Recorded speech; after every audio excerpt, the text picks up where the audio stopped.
Assalamu alaikum, I'm Aisha and you're watching Samaa News. Here are today's headlines. Iran's supreme leader, Ayatollah Ali Khamenei, is set to address the nation within minutes, according to Iran's Al-Alam television. The announcement comes just hours after coordinated US and Israeli strikes targeted senior Iranian leadership and key sites across the country. The speech is expected to outline Tehran's response as tensions in the region escalate sharply.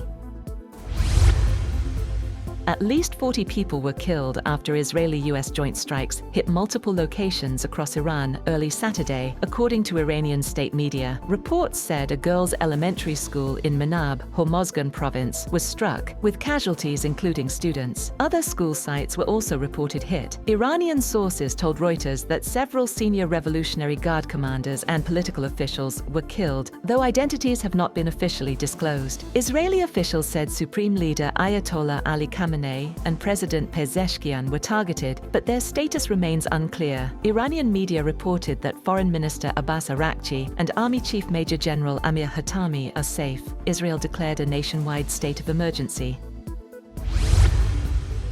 Iran launched ballistic missile attacks targeting US military bases in Bahrain, Qatar, United Arab Emirates, and Kuwait, dramatically expanding the regional conflict. Bahrain confirmed the service center of the US Navy's 5th Fleet in Manama was hit, with smoke seen rising from the Jufair area. In Doha, Qatari officials said all incoming missiles were intercepted. Explosions were also reported in Abu Dhabi and Dubai, while Kuwait reported sirens and blasts. Iran's Revolutionary Guard said all US bases and interests in the region are within reach and warned further retaliation is possible. Gulf states condemned the attacks, with the UAE calling them a serious violation of sovereignty.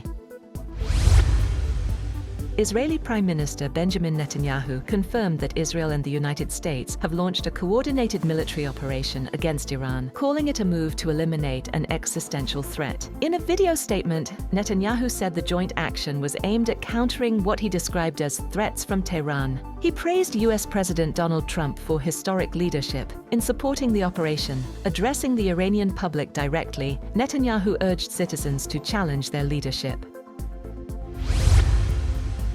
US President Donald Trump confirmed joint US-Israeli military strikes against Iran, calling the operation a necessary step to defend Americans from imminent threats. Trump said the objective is to prevent Iran from acquiring nuclear weapons and to eliminate threats posed by the Iranian regime. He acknowledged potential casualties, but stressed efforts are being made to minimize risks to US personnel. He also urged Iran's Revolutionary Guard Corps to surrender, saying they would be treated well if they comply. Pakistan's military has launched large-scale operations under Operation Ghazab lil-Haq, striking Taliban positions across the Afghan border. Dozens of hideouts were destroyed, hundreds of operatives killed, and key posts captured. The Pakistan Air Force conducted raids at 29 locations in Afghanistan, targeting Taliban headquarters, ammunition depots, and checkposts in Laghman, Nangarhar, Kandahar, Kabul, and Paktika provinces, significantly weakening Taliban operational capacity. Pakistani forces captured 18 key Taliban posts, including positions near Shawal, Angor Adda, and Zamalan. Additional bases like Shipola Camp, Khyber Post, Kamisar Complex, and Dawood Post were destroyed. Infiltration attempts in Qilla Saifullah sector were foiled. According to officials, 331 Taliban operatives were killed, over 450 injured, 104 posts destroyed, 18 captured, and 135 tanks/armored vehicles destroyed.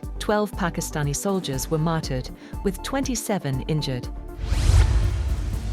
The United States has expressed support for Pakistan's efforts to defend its territory against Afghan Taliban attacks. Top US officials emphasized Pakistan's sovereign right to protect its citizens amid the ongoing border conflict. US State Department Undersecretary Alison Hooker tweeted that she had spoken with Pakistan Foreign Secretary Amina Balok, offering condolences for lives lost and affirming support for Pakistan's defensive actions. Spoke today with Pakistan Foreign Secretary Balok to express condolences for lives lost. We continue to monitor the situation closely and express support for Pakistan's right to defend itself against Taliban attacks, Hooker wrote. Earlier, US President Donald Trump praised Pakistan's handling of the tensions, saying the country is doing well with Afghanistan, and commending the leadership of Pakistan's Prime Minister and military chief, calling them two personalities that I really respect a lot.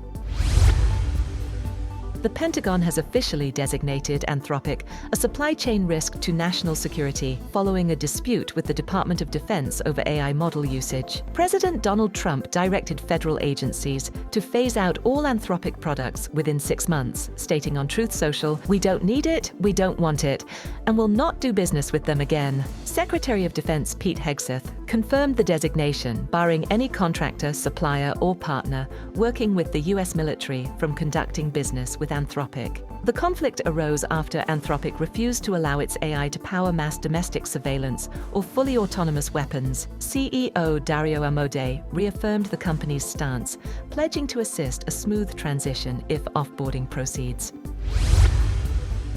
Former President Bill Clinton appeared before the House Oversight Committee in Westchester County, New York, to testify about his past ties to late financier Jeffrey Epstein. Clinton denied any wrongdoing, stating he saw nothing that gave me pause, and insisting he would never have flown on Epstein's plane or engaged with him if he had known about alleged sex trafficking of minors. "We are only here because he hid it from everyone so well for so long," he said. The testimony followed that of Hillary Clinton a day earlier. Both appeared after threats of congressional contempt. The committee, chaired by Representative James Comer, is investigating Epstein's links to the Clintons and possible connections to their charitable foundation. Democrats criticized the inquiry as partisan, arguing it targets Clinton to shield former President Donald Trump, who also appears in Epstein-related documents. Trump expressed disapproval of Clinton's deposition, saying, "I like Bill Clinton, and I don't like seeing him deposed."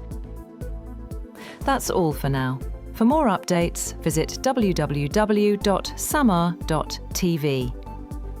Thank you for watching Samaa News.